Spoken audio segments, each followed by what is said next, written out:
enemies. And it's frenemies. Is that the new term, frenemies? Yeah, we're friends, but we're also enemies. And it's really strange because they always want to pit women against each other. You don't hear about, like, Penn and Chase hating each other. I think I'm just brunette because of the books. And everyone knows blondes are nicer anyway. This movie is going to affect people, and they're going to want to tell you about their lives. So if someone understands the themes of this movie, comes across you in public, and they want to really talk to you, what's the best way for them to be able to talk to you about this? How would you recommend they go about it? Like asking for like my address or my phone number or like my location share. Or I could just location share. Blake Lively has long been seen as Hollywood's golden girl, but behind the polished public image, rumors suggest she's been hiding a darker side, aided by her powerful connections. This carefully constructed persona is beginning to unravel as former co-stars speak out about her alleged behavior. Her ongoing tension with Justin Baldoni is the latest in a series of conflicts. Blake has reportedly clashed with several others, including Penn, Badgley, and Anna Kendrick. When multiple people have issues with you, it begs the question, is Blake the real problem? Despite being known for her difficult, petty, and sometimes harsh demeanor, Blake has largely avoided major backlash, thanks in part to her high-profile marriage to Ryan Reynolds and her close ties to influential figures like Taylor Swift. But with more voices now speaking up, it seems her time as Hollywood's untouchable star may be coming to an end. My parents had paid the show choir director to put me in the choir, because I can't sing or dance to save my life. But you were lead in that choir, I went in there, I was like, I'm supposed to be in this choir. Yeah, I was very, like, passionate, and, you know, they put me in the choir. Were you a high school actress? No, I was in show choir. Glee is based on my high school, so it was it was so much fun. If I could be professionally in show choir for a living, I would, but I can't sing or dance. And so how do you show choir if you can't sing or dance? Because I was really excited to be there, and I just I had a very big performance face, so they put me in the front row a lot because there were amazing singers and dancers that were just kind of saying the words, but I would be like... Blake Lively has carefully cultivated an image as the devoted wife, loving mother of 4, loyal best friend, and Hollywood's golden girl with a flawless smile. However, those who've worked with her paint a different picture. Several former colleagues allege that Blake has a history of undermining others' careers and stealing the spotlight, revealing a much darker side to her off-screen persona. Congrats on your little bump. Congrats on your little bump. What about my bump? Blake Lively's reputation as a mean girl isn't just speculation. Former co-stars have shared shocking accounts of her behavior on set. Take Penn Badgley, for instance. When he joined Gossip Girl, he allegedly faced cold treatment from the cast, all because Blake had spread negative rumors about him. Since she had the entire cast under her influence, they followed her lead. It took a full week before they realized Penn wasn't the person Blake had portrayed him as. But the drama didn't end there. After marrying Ryan Reynolds, Blake became nearly untouchable in Hollywood. Producers wanted to stay in her good graces, and the media adored her. So, when she made it clear she didn't like Penn, his career seemed to take a major hit, almost as if he had been blacklisted. It wasn't until You that he finally made his comeback. Now, something eerily similar appears to be happening with Justin Baldoni on the set of It Ends With Us. Not only is he in the middle of a legal battle, but fans quickly noticed that Blake and the rest of the cast were cold toward him. The press tour was tense, and Justin was noticeably excluded from key moments. He even found out during an interview that Ryan Reynolds had worked on the movie's iconic rooftop scene. To make matters worse, Blake allegedly used Ryan's influence to pressure Justin into accepting unwanted script changes. If history is repeating itself, it begs the question, how much power does Blake really wield behind the scenes, and how many careers has she quietly derailed? We do have It Starts With Us, so I'm hoping to see you back in the double duty role. I think there are better people for that one.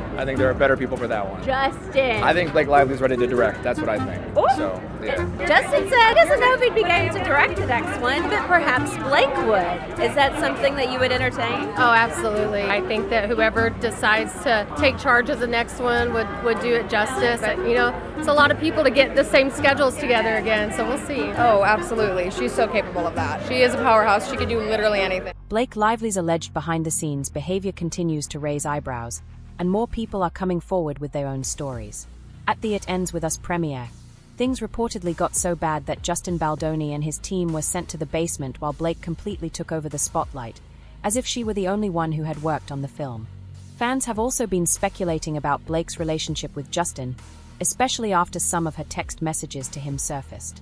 Many now believe she may have secretly harbored feelings for him and felt slighted when he didn't reciprocate. Even It Ends with Us author Colleen Hoover seemed to distance herself from Blake. After taking a break from social media, Colleen returned with all mentions of Blake removed from her page. No tags, no quotes, nothing. It's easy to see why, considering Blake allegedly shifted the focus of Colleen's deeply sensitive story, which addresses sexual assault and domestic violence, and made it all about herself. But Blake's history of clashes with co-stars is nothing new. Penn Badgley wasn't the only Gossip Girl actor she had issues with. Leighton Meester, who played her on-screen best friend, also had a tumultuous relationship with her. While the show's executive producer, Joshua Safran, downplayed their lack of friendship, their press interviews told a different story. Blake was known for making insensitive jokes and offhand comments, even about deeply personal matters. One such example: she casually joked about Leighton being born in a prison cell, something that should have been off-limits unless Leighton herself chose to bring it up. With journalists, co-stars, and even fans calling her out, it seems Blake has spent years pulling the strings behind the scenes in Hollywood.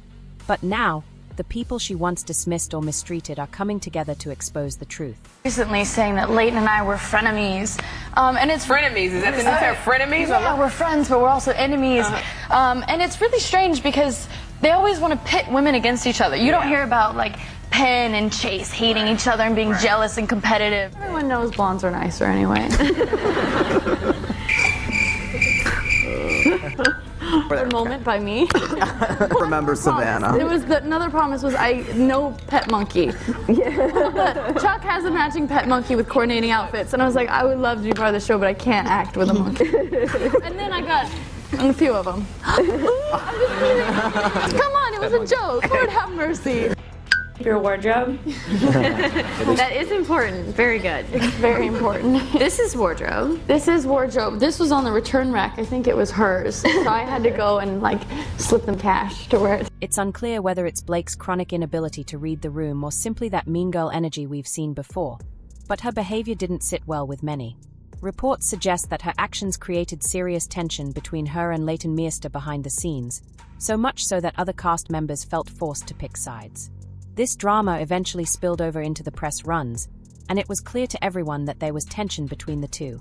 Blake has been described by co-stars as a diva who always insists on getting her way, no matter the cost. And no one knows this better than Armie Hammer, who also appeared on Gossip Girl. In an interview with Andy Cohen, Armie subtly hinted that Blake was difficult to work with and was the reason he had to leave the show earlier than expected. While he tried to keep things diplomatic, it was obvious that his experience working with Blake left him somewhat traumatized. My question for Armie, on Gossip Girl, who was the biggest diva on set? Biggest diva on set of Gossip Girl. You can say it because it's so far away from where you are now. That show's over. I suggest that you do not pass on another question. By the way. Thank you, Chelsea. I wish I could take all of my passes back and use them all right now. Yeah. Wow. Let me just say, that was a tough show to film, and I didn't end up actually filming all of the episodes I was supposed to because it was such a tough film. Really? Literally, you said, get me out of this. It was also like, get him out of here. Yeah, oh, really? Yeah. So it just literally was that. Whose love interest were you? I was Blake Lively's love interest. You were? Yeah. Okay, well then. Sounds like she was the problem. It sure does, Chelsea. No, that's not what I'm saying. That's exactly what I was thinking. Don't put words into his mouth. Yeah. Yes. Because my foot is already there. No, it is not. No, yeah, continue. Sorry, it's your show. No, please, you continue. I'm interested in what you... No, I like it. I need another drink. As dramatic as that sounds, it's nothing compared to the reported feud between Blake and Anna Kendrick, who were co-stars in the 2018 thriller A Simple Favor. According to reports, the tension between the two began when Anna supposedly made a comment about Blake's best friend, Taylor Swift, back in 2016. Anna had told the edit that she would be terrible at being like Taylor, the perfect Miss American type who interacts with fans and makes sure they have a great experience. Anna said, I don't want people to meet me and have it be their day, but I'm glad I can say something weird to them and they know that's just me. To many, this didn't sound like a direct attack on Taylor. However, when Blake found out, She reportedly took it as a slight and was determined to take revenge. Blake allegedly went out of her way to put Anna down and sabotage the movie. The interviews during the press tour were reportedly so uncomfortable that the tension between them was palpable, thick enough to cut with a knife. Ryan on that film. Got it. And, and thought she seemed nice, and little did I know. Yeah. Look at the body language experts analyzing this right now. How quickly do you... Don't touch me. How quickly do you know if you're going to gel with a co-star? Is it like day one, you're like, okay, I'm in this and it's not working, or... I feel like it's pretty rapid cognition for me. Yeah, I think but there's some people, I've had people who, I don't necessarily, we're not best buddies at all moments, but, do we do well together on screen? And there's some people that, we're best buddies, and then on screen it's like... So you just never really know. Right. And so, I don't know, but it's fun. But you definitely know once you're shooting, Oh, this is what it's going to be. Who you gel with and who you don't, and that was what's so great about this movie, is that the characters on the page can be a little bit more black and white. These two women, we didn't totally understand how they would come together and be friends, but once we got in it, once we started playing, and once Paul sort of created that environment, we stepped into our characters and our wardrobe and saw how over the top we could be in moments and how honest we could be in others. It just sort of all came together in a way. It was later revealed by the hosts of the celebrity memoir book club, Claire and Ashley, that by the time filming wrapped for A Simple Favor, Blake and Anna were no longer speaking. An insider claiming to have worked at the studio spilled the tea about what really went down behind the scenes. They shared, "I worked for Lionsgate at the time, and I can tell you the rumors are true. They hated each other." The studio even had to have a talk with them about making it look like they liked each other on press tours because it was starting to get obvious. According to the insider, Anna was especially competitive with Blake, constantly pushing for more promotion for herself and even going so far as to have her cleavage photoshopped to be as big or bigger than Blake's on the A Simple Favor posters. One of the show's producers commented that the tension was unbearable, saying, "We had to shoot around it." The situation eventually escalated, with Anna finding Blake impossible to work with and Blake accusing Anna of stealing the spotlight during promo shoots. Given all this drama, it's no surprise that they were no longer speaking by the end of the press tour. In fact, in one interview, Anna revealed that she had Blake muted on all social media. Opinions about you. How do you kind of just not let it affect you at all? Everyone's opinion of me is just so positive. I do let it affect me. I do. Because everyone's like, "You're great," and I'm like, "I know." You're not great. Blocked. Yeah. Do you block people ever? No, I've muted some people. Now that it's a function on Twitter and Instagram, there's a couple people that I have muted. Good. Yeah.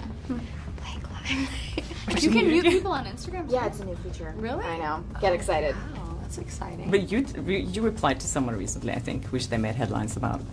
Oh, on really? Instagram, yes. Someone was saying something about a spelling or something, and you just Oh my gosh, I replied always back. appreciate when people correct me.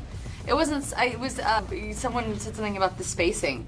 I still really don't know how social media works, so if someone tells me how to fix spacing on something, hyperlinks. How does that work, a hyperlink? I don't know. I use an iPhone, it does everything for me. One thing that stands out in most of the videos from their press tours is how Blake often says something shady or out of pocket, and Anna has to call her out on the spot. When Anna gives me confidence too. I like compliments. I'm not below compliments. That's what my mom always says. She's like, wants me to compliment her, and she's like, "I'm not below compliments." I'm like, "It's clear that you're not," because she's always soliciting. Oh, because you were just telling me about weird expressions that she gets wrong, wouldn't it be, "I'm not above compliments"? Oh yeah, you're right. You're right. Oh, she gets it all wrong. I never even thought about it. She says it. Yes, she's not above compliments. My mom gets everything sort of expression. She was just telling me she'll be like funny smooth as pie. She'll be smooth as silk or whatever. Easy as pie. Yeah, Right. and smooth as silk. But my mom, I think, is a very confident person, and so for me, yeah, I sort of struggled with that because I've sometimes judged her for being so confident. Which I think is not fair, right? Yeah, you're such a bad daughter. Terrible daughter. See, this is an entire therapy session. That's good. Get it out. Blake really showed how petty she could get when she took things a step further by attempting to sabotage the sequel to A Simple Favor. Despite all their tension during the first movie, the director called both Anna and Blake back for part 2, and they agreed to do it. However, everything took a turn when Blake refused to do any promotional work for the film. As the main character, Anna couldn't carry it on her own, and without promotion, the movie was likely to flop. Blake didn't give much of a reason for refusing to promote the film. She simply said she didn't feel like it. As a result, Amazon decided to shelve the movie indefinitely, despite glowing test screenings. This left the director, her co-stars, and everyone involved in the project facing major financial losses while Blake walked away unscathed. Eventually, Blake revealed she would promote the movie, but only because she was tired of being labeled the villain on every film set. However, it may be too little, too late, given the mounting bad press surrounding her. Blake has a history of bouncing back from situations where she's sabotaged others, leaving behind a trail of burnt bridges. It's surprising that anyone would still want to work with her, but I suppose that's the power of money and influence in Hollywood. With all the new revelations about Blake, especially since her legal battle with Justin Baldoni began, it seems the tide is shifting, and people are starting to see her for who she truly is. So, what do you think? Is Blake truly a shady character, or is this all part of Justin's smear campaign against her? Share your thoughts in the comments below, and then check out the next video.